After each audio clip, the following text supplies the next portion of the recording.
puangka Tichun Zawna chu chang ni nuntak te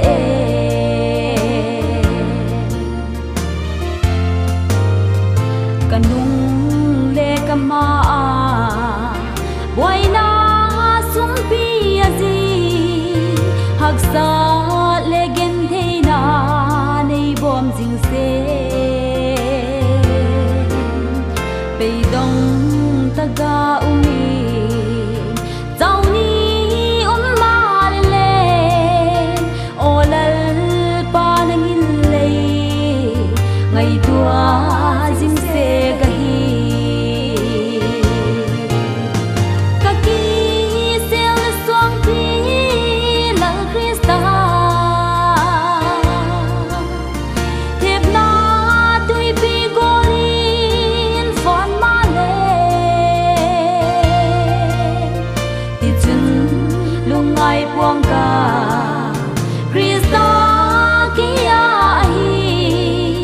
Zawna chu chang ni nuntak te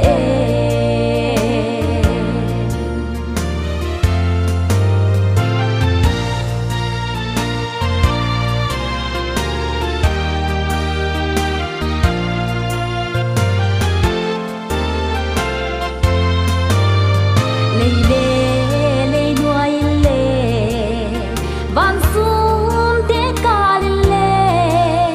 Tuisuagiat nuai inle la ngala Tichun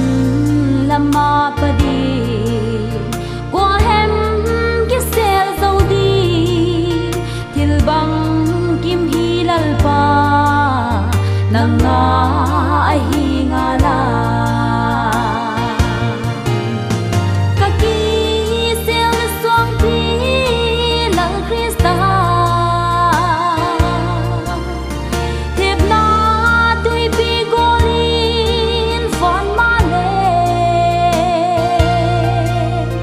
Tichun lungai puangka Krista